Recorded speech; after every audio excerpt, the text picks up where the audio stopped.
So we start with the Bhagavad Gita, doing chapter 13, and we're going to start with a small, short prayer. Om Namo Bhagavate Vasudevaya. Om Namo Bhagavate Vasudevaya. Shri Krishnam Sharanam Mama, Shri Krishnam Sharanam Mama. Jai Jai Shri Radhe Shyam. Okay, so for those of you that are,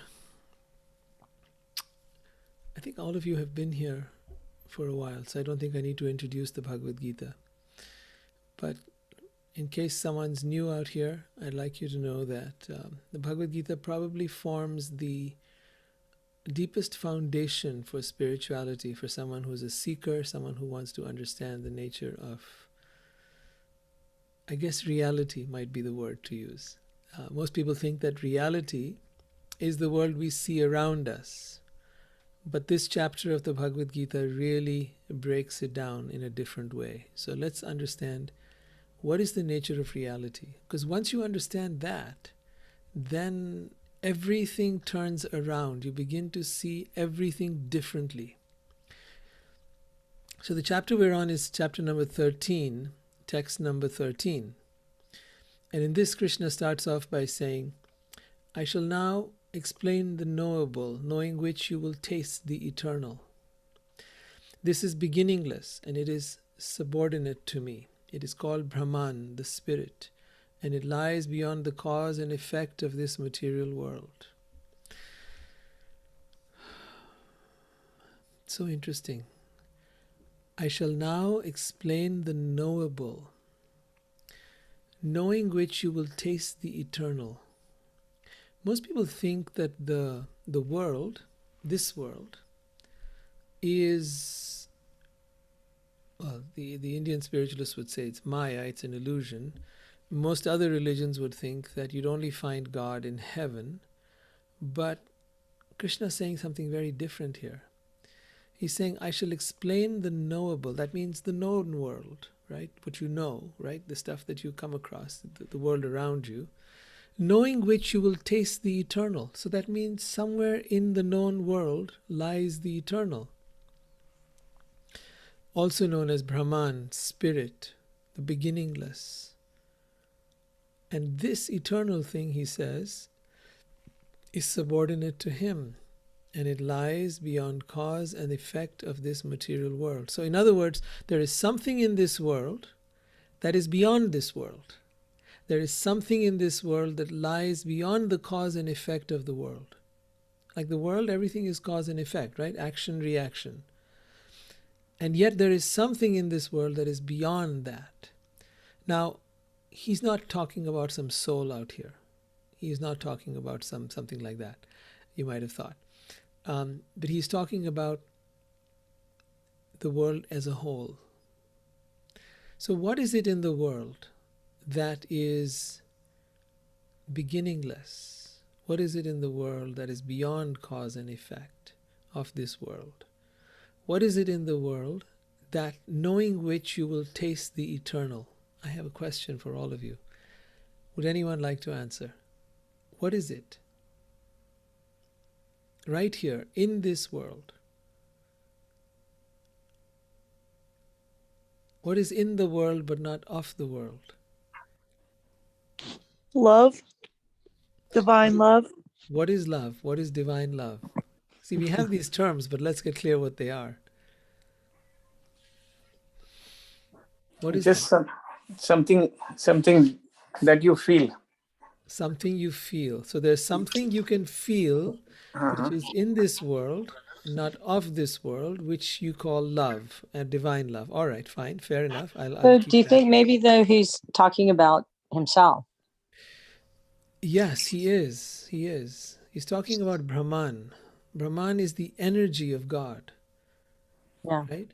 Brahman is the energy of God. You all know this, that, and the scientists have told you this as well, that the world, everything you see here, your body, the house you live in, the stuff around you, the streets, the mountains, whatever's there around you, the trees, they're all made of energy.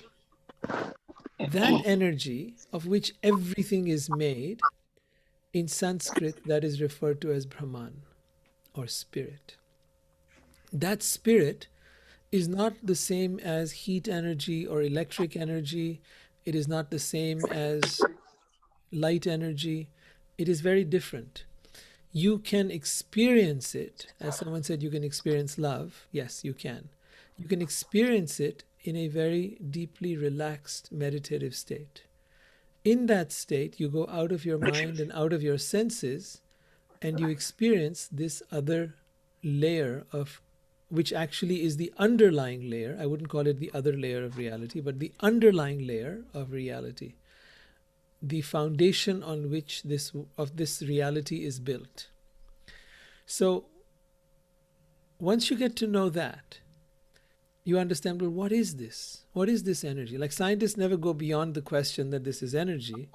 They never ask, well, what is this energy? Where did it come from? How can I experience it? What is it? What are its characteristics? I mean, they study it down to the atomic level and the subatomic level, and that is all about studying an aspect of it. But actually, even when they go to the subatomic level and they go down to the level of the quarks and all of that, they notice that it's waves. That the waves sometimes appear as particles and sometimes go back to waves, and mostly it's just waves. So waves are waves of energy. And that energy is what Krishna is saying here, 5,000 years ago. He's saying that which is knowable, within the knowable lies the eternal. Like Einstein said it less than 100 years ago. Krishna said this 5,000 years ago. That energy is eternal. Not only is it, so it's not, another word for eternal is beginningless. It is spirit, and it lies beyond the cause and effect of this world. Now, the next verse, he goes into it further. Now, he's explaining it in a way that people 5,000 years ago would have understood. To us, if you had been here today, he might have explained it differently. But 5,000 years ago, he was trying to explain this concept to people who had no idea about theories of relativity or theories of energy, or there were no electron microscopes or any of those kind of things. So here's how he begins to explain it. He says, everywhere are his hands and legs, his eyes, heads, and faces. He has ears everywhere. In this way, the Supersoul, also known as Paramatma, exists, pervading everything. Now, in an earlier verse, Krishna said, he is the Paramatma, the Great Soul. So the Great Soul, or here they refer to it as the Supersoul, is an aspect of Krishna. So there are three aspects: Brahman, which is being referred to here, Paramatma, and Bhagavan. Brahman is the energy of the universe, which we were discussing up till now. Paramatma is the presence of God within each of us. And finally, there is Bhagavan, the one who is speaking the Bhagavad Gita, where Bhagavad Gita always referred to him as Bhagavan. So these three, although three separate aspects of the divine, are no different than each other. That is why he says the Paramatma is present everywhere. The Great Soul, the Super Soul, is present everywhere. But just a minute ago he said Brahman is present everywhere. And then he will say, I am present everywhere. So you see, they're all none different, and yet they're different aspects of God. God is not personally present in each one. There is an aspect of God present in every one of us. Just like you have something within your computer that is like, you used to have these little chat things earlier, right? Yahoo or MSN. Now we don't have those anymore. But anyway, they're always on, and you can access them anytime you like, and you can connect with the server. So in the same way, God is present within every one of us and can be accessed should we choose to do so. I mean, is it clear so far, or are we having any confusion? Any questions? Hey, Krishna, welcome. Thank you.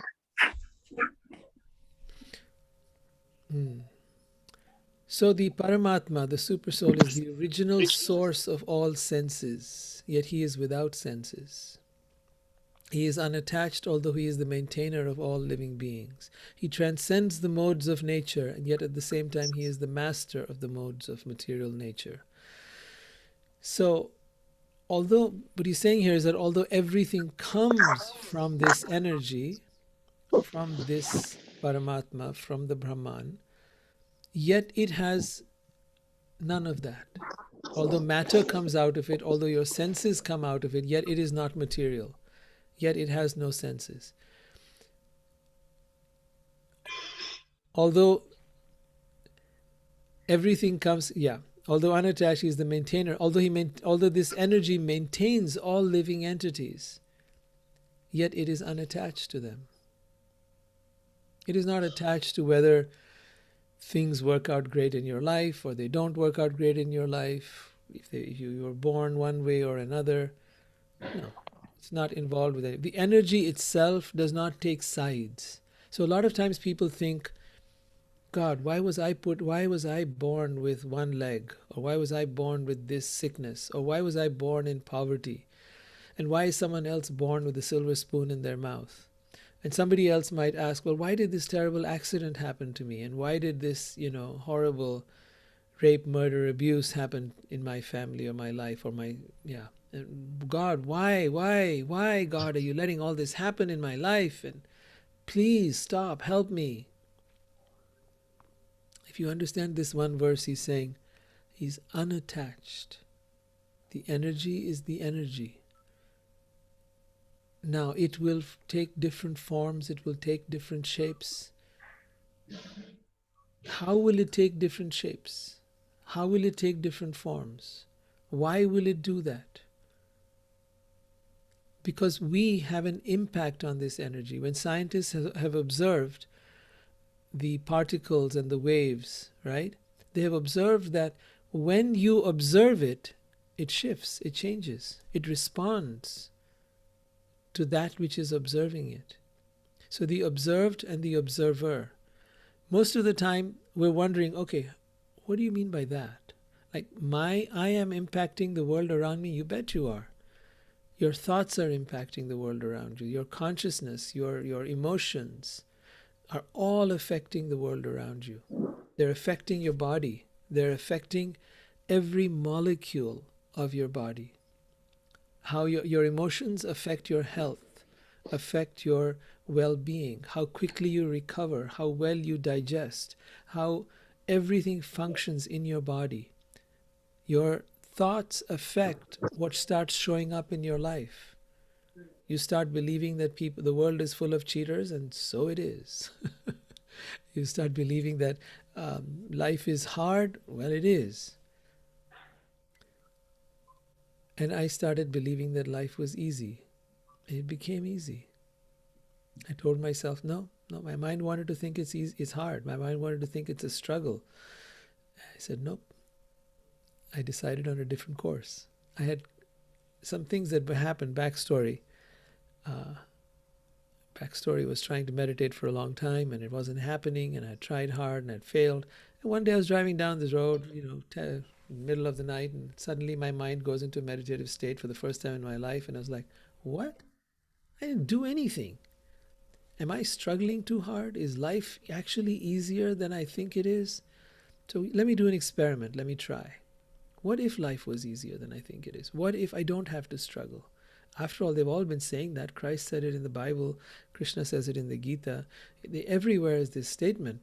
Christ says, for example, he says, you see the birds in the trees, they neither sow, neither do they reap into barns, yet your heavenly Father provided for them. Are you not much better than they?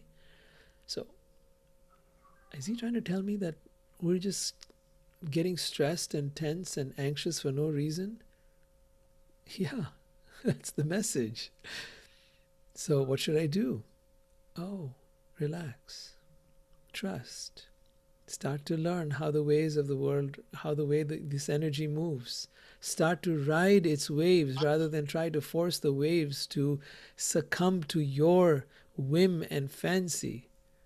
Whenever we say, this should have happened, or this should not have happened, or you should have done this, or you should not have done that, we're trying to control others and we're trying to control the world. We're getting upset that it's hot or it's cold. We're getting upset that it should be this way or should not be that way. The government should do this and the policemen should do that. It's not in your control, my dear. Stop. You're creating anxiety and stress and tension for yourself.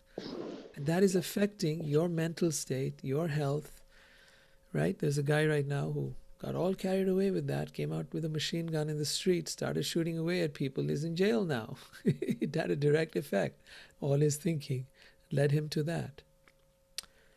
So everything matters. We have an impact on the energy of this universe. Every single one of us is impacting the energy of the universe. If, on the other hand, you learn to trust, and you learn to relax, and you learn to allow, and you accept things as they are, and you will go into a place of peace, and you will then stop struggling, and your peace will exude into the world around you, into the people, into your body, into the planet, literally. And you'll start making a change in this world at a level that most people do not think about. They think they have to do heroic things to bring about change in this world, but no, the change is within. Let me pause for a minute here, see if there's any questions, if there's anything you'd like to ask. Please feel free. This is meant to be a discussion, it's not meant to be a lecture. So if you have any thoughts or questions right now, go for it. If I don't hear any questions, I will continue just because No. So I I don't have want a you all question. sitting in silence. I don't have a question. I actually just want to sort of dovetail into what you are saying. Okay. Is we have a mind, right? Neuroplastic mind, and it can work in any direction, positive, negative, and 1,000 shades of gray, right? Mm-hmm. So, yes, I think we get anxious and we get worried and we get mad at the world or try to control things, even your spouse or kids or your friend or your co-workers, for no reason, because nothing changes, because they have a brain of their own and they have sanskaras of their own, impressions of their own, and they behave accordingly, and you behave according to yours. So I mean, at least for me, that has been the case for last 2+ decades. And now I'm realizing that at 52. So yeah, but now coming back to not stressing is a practice. So I'm trying to get there. So if you have any tip from Krishna's point of view, please share with us. I'm going to tell you the first and most important tip, and then I'll continue reading what Krishna is saying. The most important tip is this: stop trying to control the world around you. Yeah. What is the flip side of that? Flip side of control is acceptance. Yeah. That life is exactly the way it is. I cannot control anything or anyone. I cannot change anything or anyone. Okay. On the other hand, it doesn't mean you should not try. You should not do what can be done. So the Alcoholics Anonymous, they say it very beautifully. And if there is a simple way for you to remember this, they put it very succinctly. God, give me the courage to accept the things I cannot change the things I can, and wisdom to know the difference. So that kind of sums it up. I'm not saying you shouldn't control your car and just leave the steering wheel and let the car go wherever it has to go. That would be disastrous, right? And I'm not saying don't pay your bills because you can't control anything, you know. Yeah. No, I'm not saying that. I mean, that would be taking it to some real extremes. I'm saying discern where it's causing you tension and stress, pause. I'm not saying some things have to be done which are indeed stressful, right?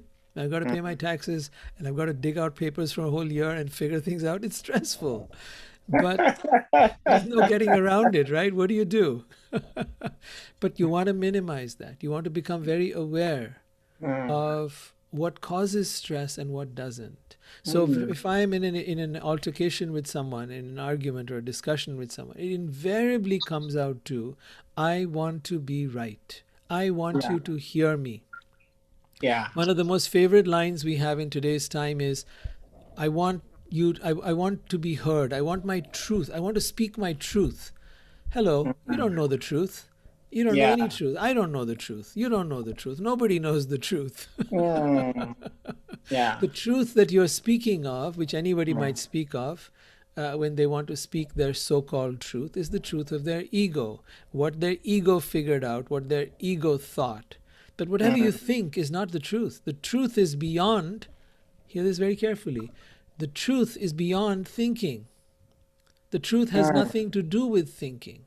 The truth is not a thought, nor indeed is it even an emotion.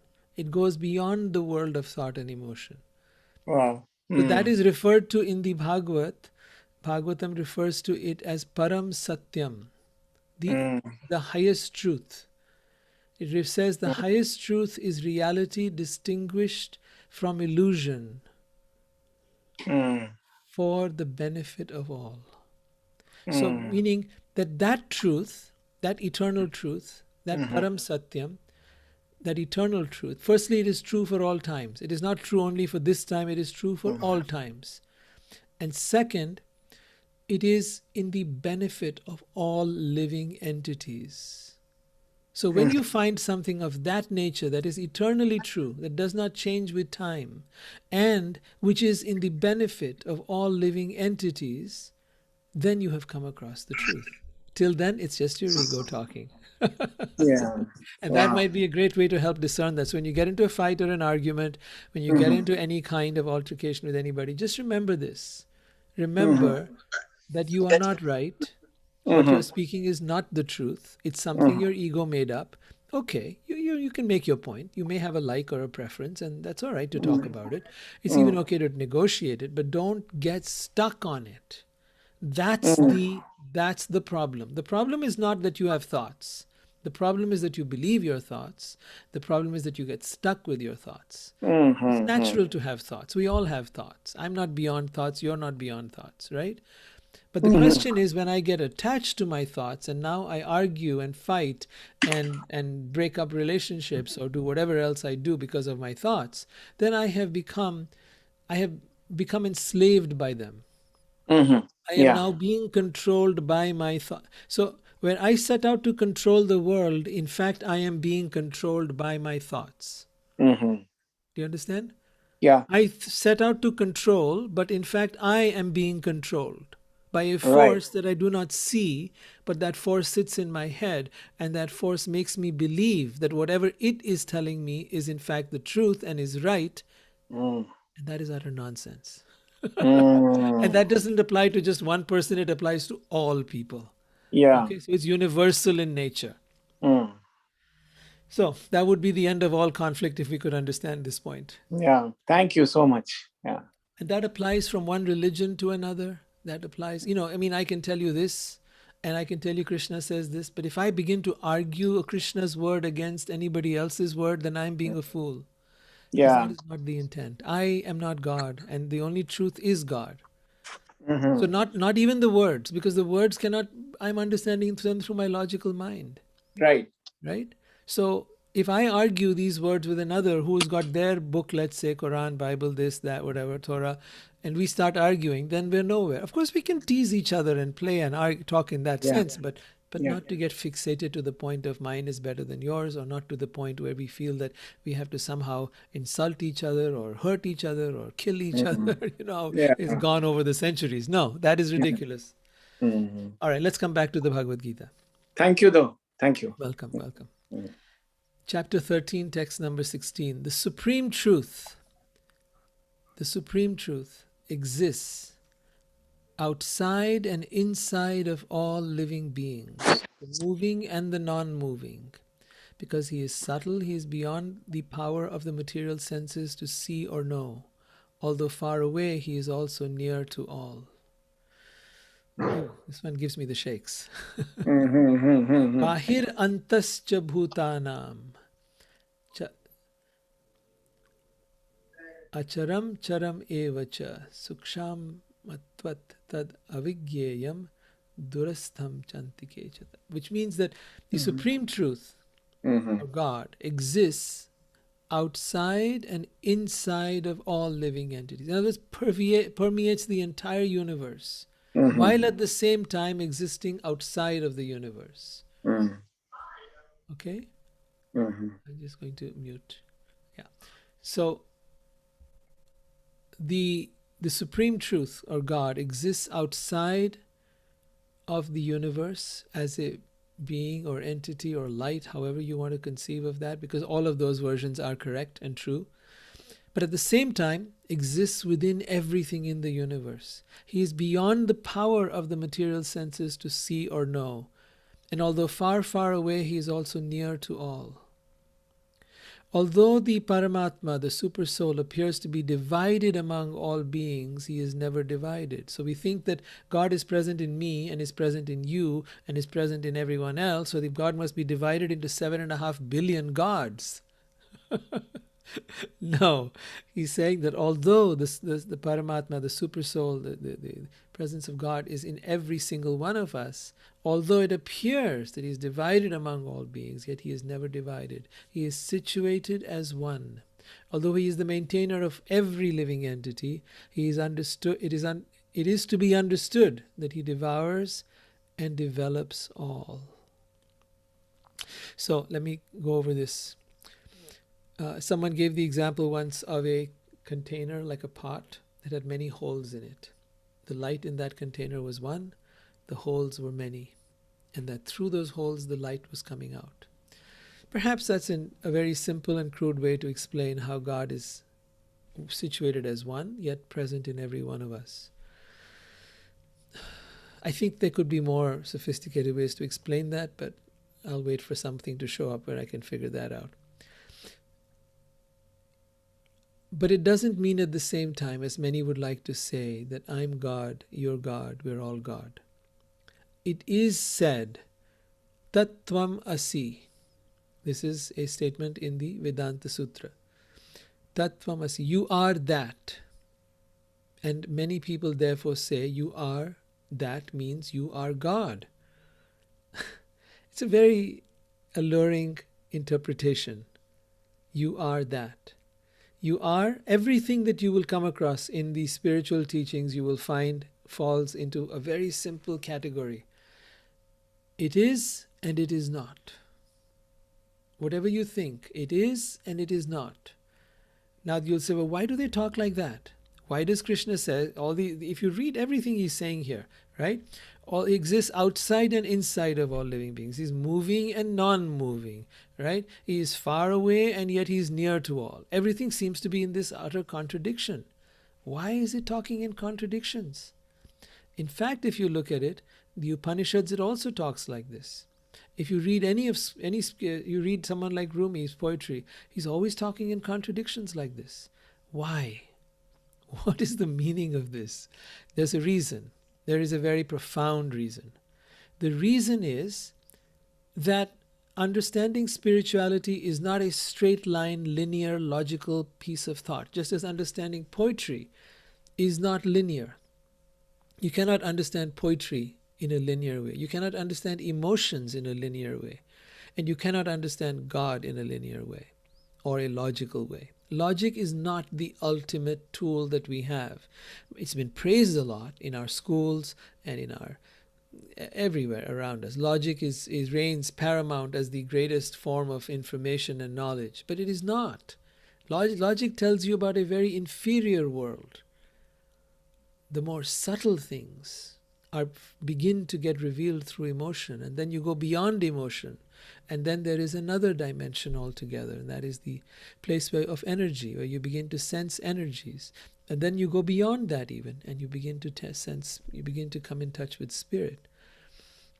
That is going from gross to subtle. Logic applies to the land of the gross. And by gross, I don't mean something ugly or bad. I mean gross as in heavy, hard, right? Solid. From the solid to the subtle, right? Solid you can see.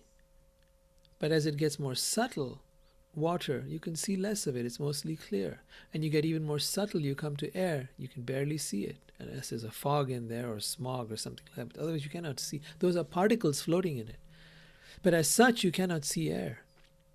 And then when you get outside the air, you get outside of the planet, you cannot see what is between one planet and another. You cannot see what is there. There is the vastness of space. So there is going into more and more and more subtle things. So the subtlety is what is being captured here. When you have two opposites, such as he devours all and develops all, he is in everything and yet is separate from everything, these contradictions befuddle the mind. They cause confusion within our thinking. And I can explain both sides of it. But the idea is for you to enter into the mystery which is neither this nor that. It is neither one or the other. Your mind wants to always find this or that. Is this true or is that true? Right? Should I get the vaccine? Should I not get the vaccine? Is meat good for me or is vegetarian food good for me? Your mind was always looking at these kind of things. Am I young or am I old? Am I fat or am I thin? It's constantly wanting to arrive at some conclusion based upon some measure of how it quantifies things. But the spiritual teachers never want you to get stuck with that.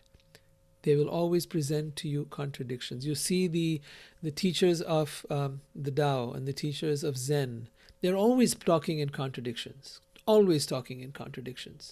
because they want you to go beyond the this and that of the mind. They want you to look beyond the mental scope of things. The mind is by nature functions in polarities, positive, negative, right, wrong, good, bad.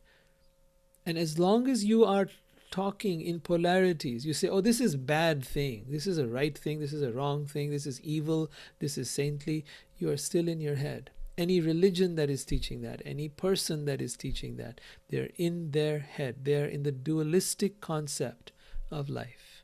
They are in their mind. But a person who has gone beyond their mind will have necessarily gone beyond duality. And the doorway to go beyond duality is this, presenting the contradictions. So the mind cannot latch onto a particular interpretation. It cannot get into a this or that.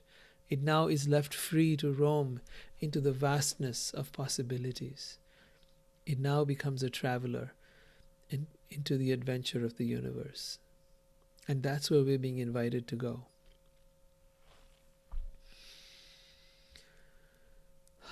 Let's take a pause here.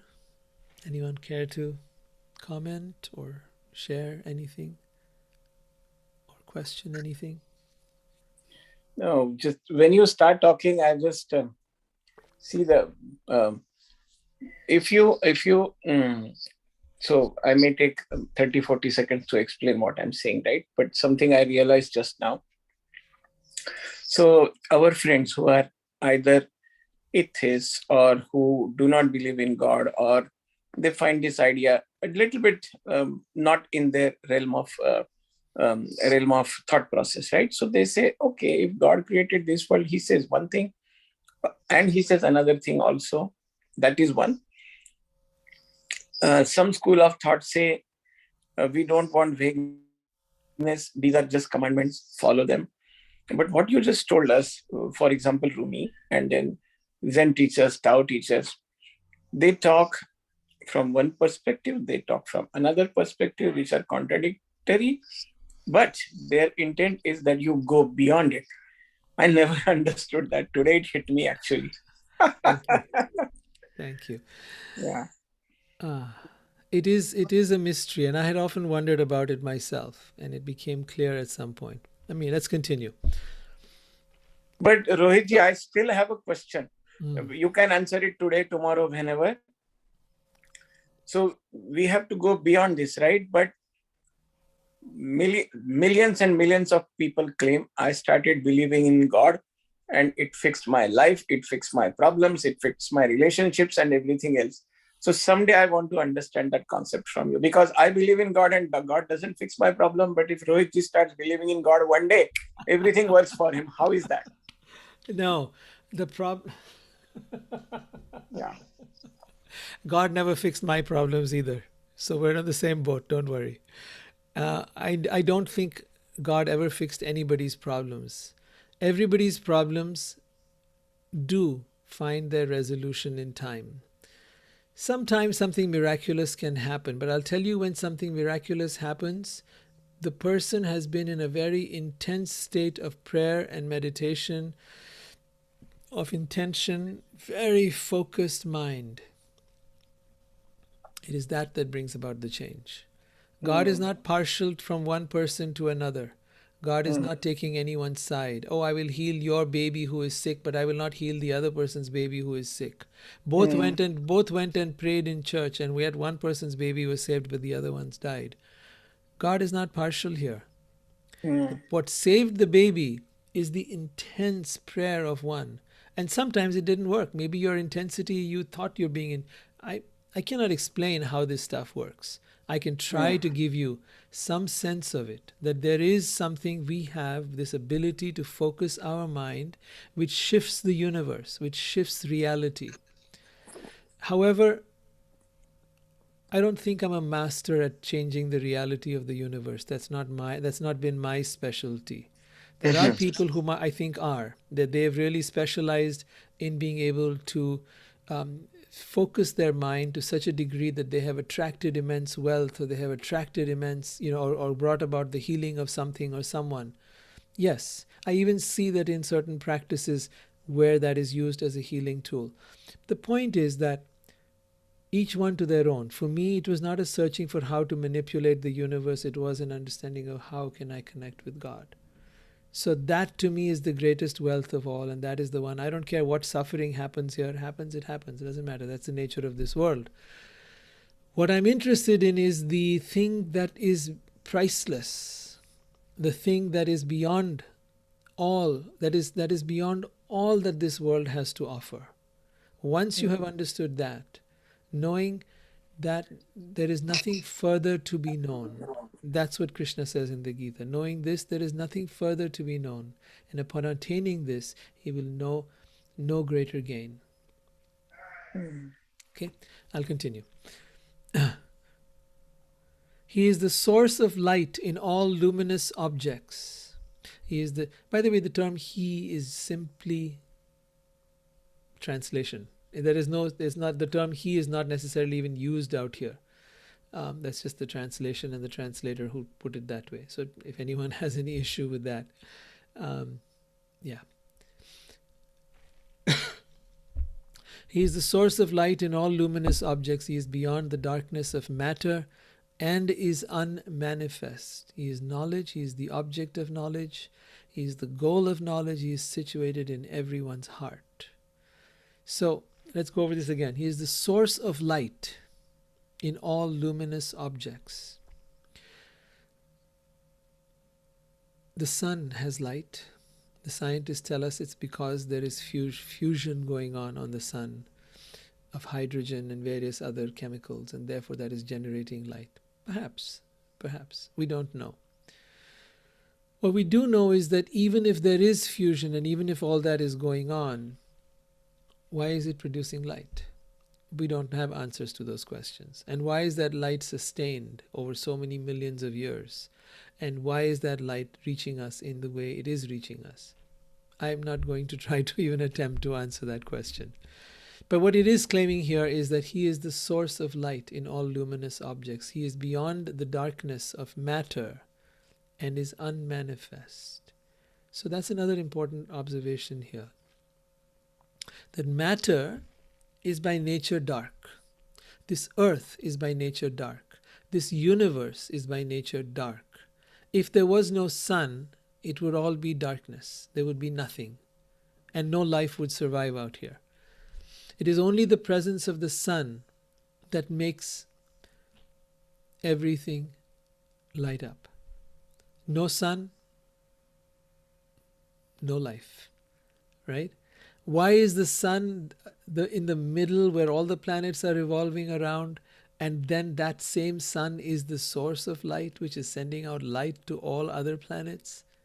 Interesting, isn't it? That the very center is the source of the life-giving light. So sometimes I think Krishna refers to it as the eye, the sun as his eye. It's a metaphorical term, of course. So matter is by nature dark. This world is by nature dark. Everything in this world is dark. And once you realize that, you realize that when you start hankering for matter, you are hankering for a darkness. When you are hankering or attaching or feeling a sense of belonging to matter, to the things of the world, to the degree that you are attaching to it, you are attaching to darkness. That opens you up to all kinds of other darkness that also come about. So sometimes in our longing for great wealth or property or possessions or this or that, people will do all kinds of things to be able to get that. They will they will kill, they will steal, they will do whatever it takes to be able to get that. He is knowledge, he is the object of knowledge, and he is the goal of knowledge. Interesting. He is knowledge, he is the object of knowledge, and he is the goal of knowledge. And we've moved far away from this understanding. Jnanam, Gyeyam, Jnana, Gamyam, Hridi Sarvasya Vishtitam. So, in the past, people understood that the highest knowledge, Raja Vidya it is called, the king of all knowledge, is the knowledge of God. Krishna says earlier on in the Gita, he says, this is Raja Vidya Raja Guhyam Pavitram Idam Uttamam. That means that it is the king of knowledge, it is the most secret of all secrets, and it is the purest knowledge, what you are reading in the Gita.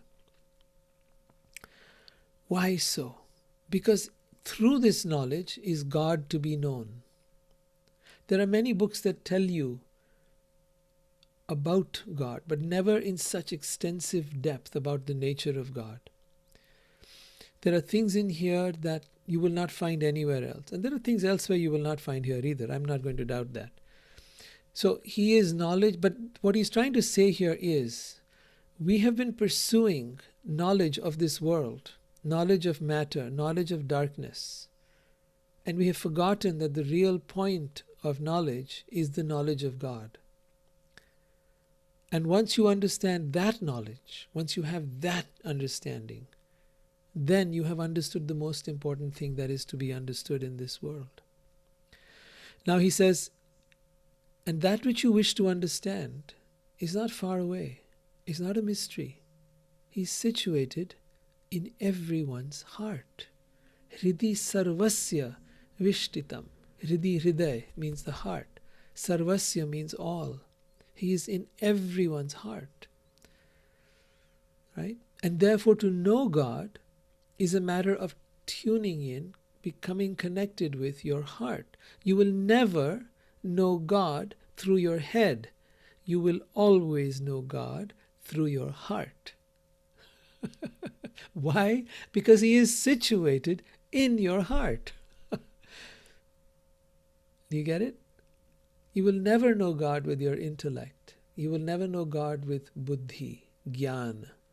The real gyan, the real knowledge, is gained by becoming aware of the nature of your heart. When we say heart, we don't mean the physical heart. We mean the spiritual heart, right?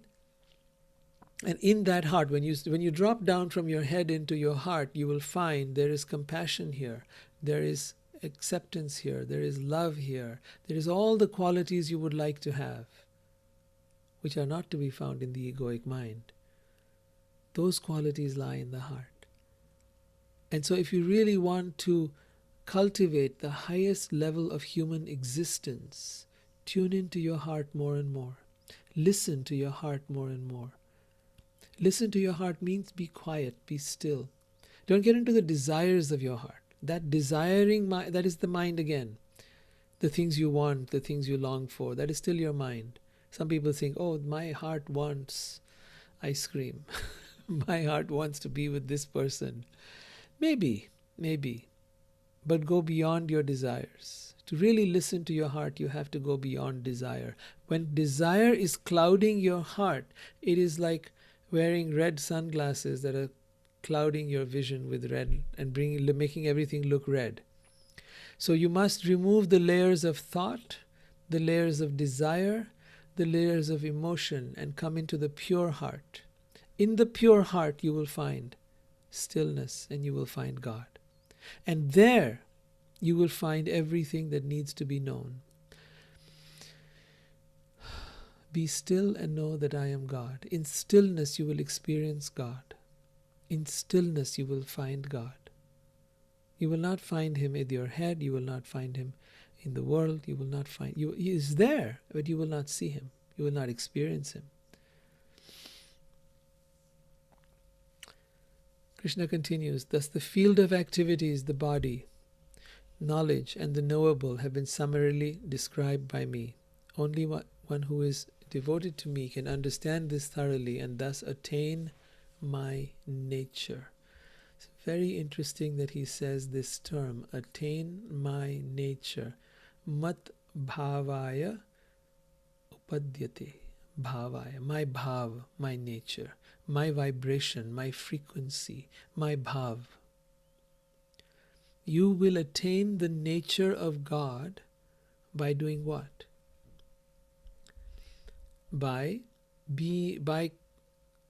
Through your connection with God. You cannot understand me as a person, as a human being, through your own speculation.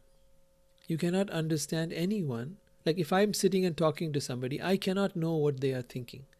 I cannot know what they're feeling. I can speculate. I say, I think you did this because of this. I think you did this because of that. I can make up all the stories I want. But it's often not true. I have to be able to sit with that person and ask them about themselves. And only then can I get to know them as they are. Only when they reveal themselves to me and I listen to them with an unbiased mind. When I listen with a biased mind, you know how when you're having an argument with someone and you're sitting with your rebuttal and they're trying to present their point of view, you're not really hearing them because you're sitting with your rebuttal. You're waiting for them to finish talking so you can tell them what you think. You're not listening yet. You're not listening. I've been there enough times to know, hey, that is what I'm doing. That is the fallacy of my mind. And I have to drop it. And I have to go into a place where I do not exist, only you exist. And when I do not exist and only you exist, then I can understand you as you are, not as I think you are. So Kabir, the great poet, says, Jab main tha, tab Hari nahi. When I was there, Hari or Krishna or God did not exist. When I, the ego, the mind, was there, then God was not there. Jab main tha to Hari nahi, ab Hari hai to main nahi. Now Hari is there, Krishna is there, God is there, and I no longer exist. This is the secret. When the ego is annihilated, then God appears. How do you get to know God? You get to know God by removing yourself. Just as if I want to get to know you, I must remove myself. I must get out of my head and step into your mind and understand and see things the way you see them. Because unless I do that, I will never get to know your reality.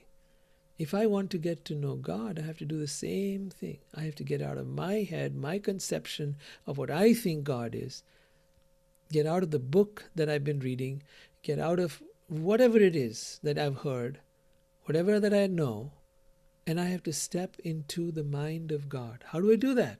He's saying, I'm seated in your heart. Come into your heart. Go past your thinking, your emotions, your desires. Come into the stillness, into the heart, and you will know me. Yes, but also reach out. God, I want to know you. I want to know you. I really want to know you. So coming back to what I think Amanda said in the beginning, she says, love. Love is this energy. And you're right. This energy of love is the energy of God. If I want to know God, if I want to know the energy of love, then I will find it here. But I cannot find it. It is not a product of my desire or my thought or my need or my fear. It is not the product of any of that. I have to go past all of that to find real love. That real love, that energy of divine love or real love, is the energy of God, and it is present here in the heart. So when you come there, to get to know God, you have to come empty, empty-handed, empty, like an empty cup. An empty cup has nothing in it. Then it can be filled. Then God can fill you with His and her presence. Then God reveals Him and herself to you. Why do I say Him and her? Do you know? Radha and Krishna. The masculine God exists not just as masculine, but masculine and feminine, both simultaneously. Some give more importance to the masculine, some give more importance to the feminine, but they exist together. They're inseparable. Rohitji, by any chance, is there, and I guess not, but there is no mention or no reference of Radha Krishna in Gita by any stretch of imagination, right? No, Right. Yeah. there is no mention. Krishna is teaching. When you go and you are teaching, let's say you're a professor and you go and you teach in a college, you're not going to talk about your home life. You're not, well, unless you're trying to give some example. But usually you will keep your personal life out of that conversation. He is teaching the philosophy of Gita. And in that place, it is not appropriate. Besides, I like that. And besides, this is a battle. This is a situation of great desperate need where Arjun has to be convinced of something.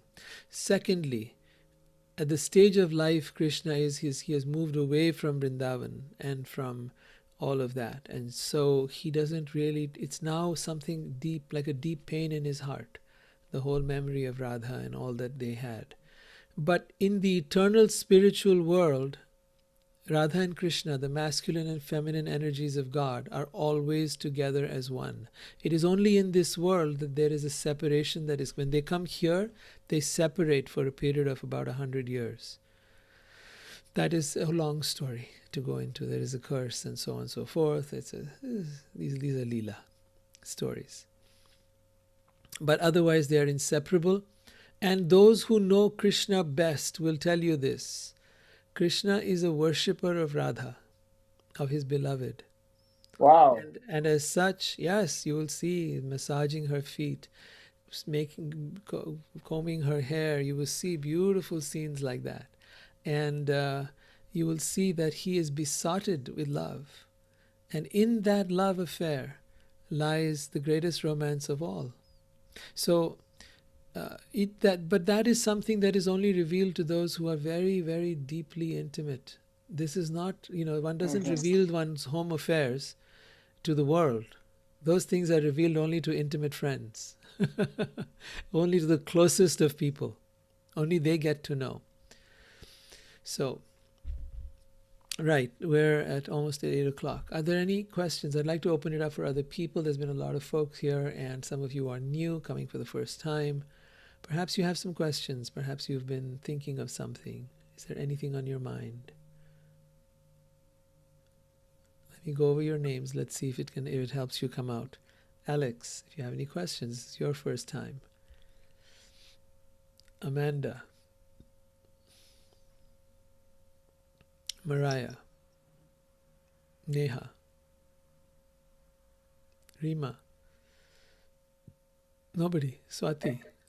Only one, Rohit. It's Rima. At some point during this, you said there is no other knowledge other than this. Once you get this Advaita, then you can quit looking, right? This is the greatest knowledge. I won't say there is no other knowledge. This is the greatest knowledge of all. Raja Vidya, the highest knowledge. The Raja means king, the king of knowledge. Right? So, and knowing this, there remains nothing further to be known. Meaning that when you have understood the essence of life, then it doesn't really matter what else you know. Remember, one is not saying that one should not know, let's say, how to read and write, and one should not learn how to, no, not at all. It's simply it's a way of putting the emphasis on here. Both things are true. See, remember this formula always when you read spiritual things. This and its opposite are simultaneously true. Right? So when you're trying to grasp one thing at one end, you'll find it slipping out at the other end. But it is a point that is being made that this is the highest form of knowledge. And what the reason I was trying to bring up earlier was that we have become very attached to the knowledge of the world and very much forgotten the knowledge of the spiritual world. And whereas in earlier times it was considered the opposite. The spiritual knowledge was the primary knowledge and the material knowledge was secondary. So in other words, a child went to Gurukul, as the home of the Guru, to study at the age of 5. The first things they were taught were spiritual things. Then they were taught the ways of the world as well, how they needed to conduct themselves in their worldly affairs. But first they were taught the matters of spirituality. They were taught A mantras. 5-year-old child, what do you teach a child about spirituality? Yeah, they were taught meditation. They were taught respect for the earth. They were taught mantras. They were taught, not necessarily philosophical knowledge as much, but, or even that, you can begin to teach. If you teach it at their level, you can begin to teach that. And children who are not contaminated by our video games and other things that we have in today's time are more likely to have an open mind to learn things. I've seen that kids who've not grown up in the city, for example, or who've grown up in a more uncluttered environment without all this high level of stimulation that we have now, are much more able to learn much more and much faster. But that was another era, another time. So I can't really compare apples and oranges. Right? All I know is that was the system, the Gurukul. And I know that that's what was taught. And I know attempts have been made in today's time, and some have been successful and some have failed. So, can we replicate an earlier time? Sometimes not. Sometimes the failures were not because of the kids, but the failures were because of the teachers who started abusing the kids. Yeah, we've come across stuff like that as well. But sometimes it was about the kids themselves. That they grew up in very disturbed homes and so on, and then brought that drama into their Gurukul and so on. Yeah. Anything else? So given that Krishna is this, he is unto himself, right? He doesn't need anything else. No. All right. So why does anything exist? Ah, what a beautiful question. I love it. I love this.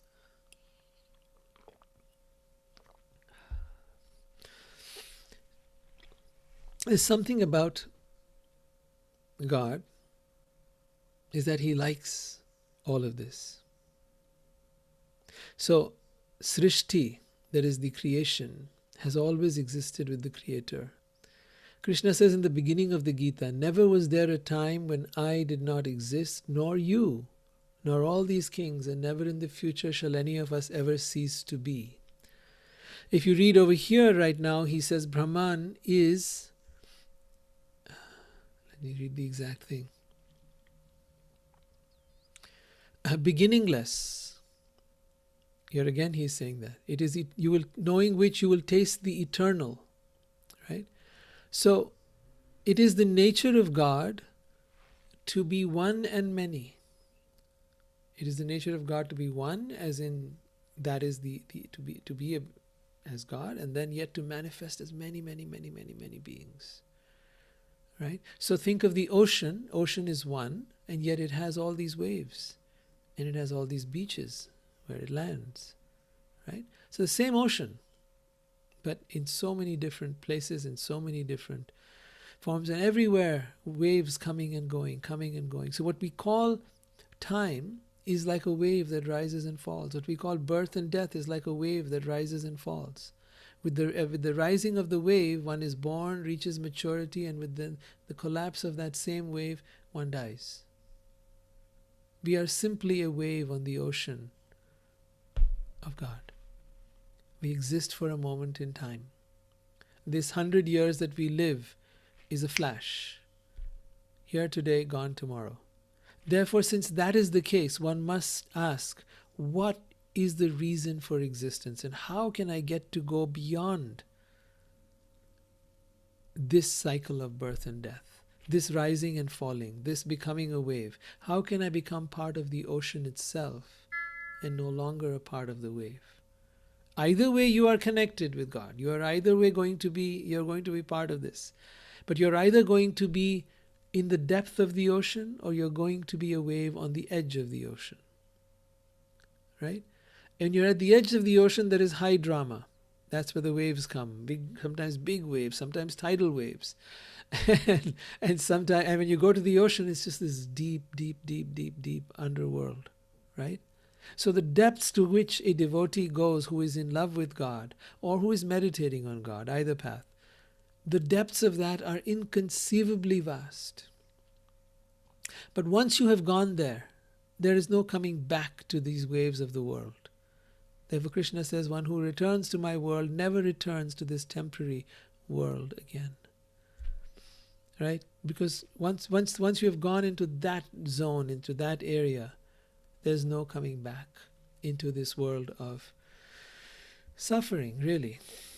And we don't suffer. We suffer at different levels. We suffer at the level of our mind, and we suffer at the level of the world itself. The world has different inputs that come our way, right? From our body getting sick to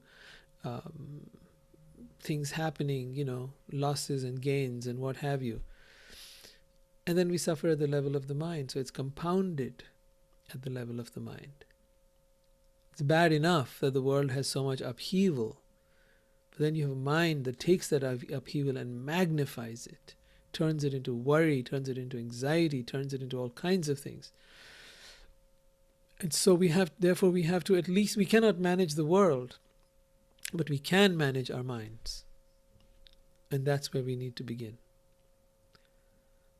And that's where we place our minds at the feet of God and surrender to Him.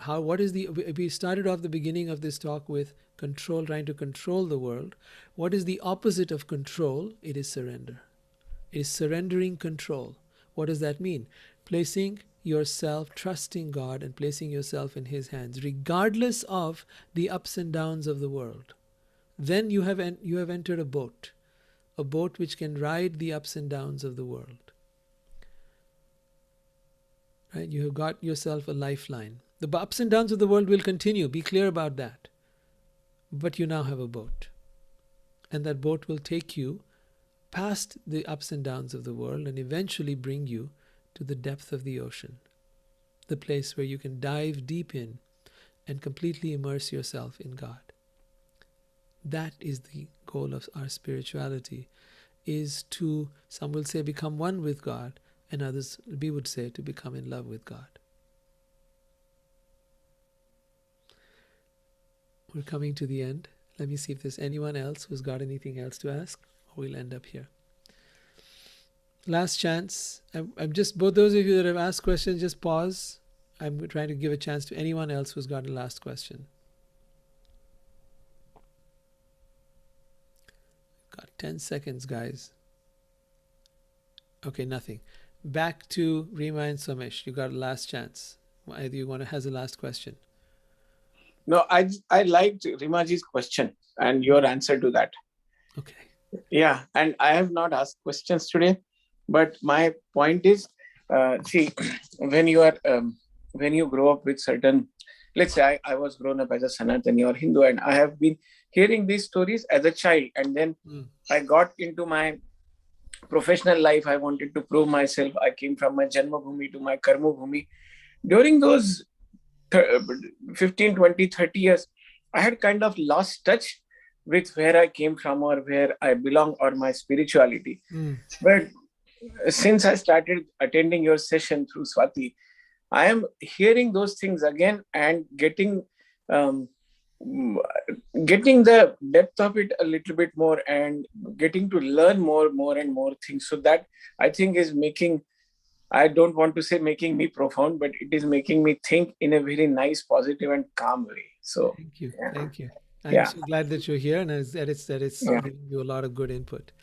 Thank you, guys. We will end with that. Thank you so much, Somesh. Thank you, Alex and Mariah and Neha and Swati and Pramla and Rima. And Neha. Thank you all for having been here. Have a wonderful rest of the night. Take care. Thank you, Rohit. Thank you. Bye. Bye. Thank you, Rohit. Bye. Thank you. Bye. Thank you, Rohit.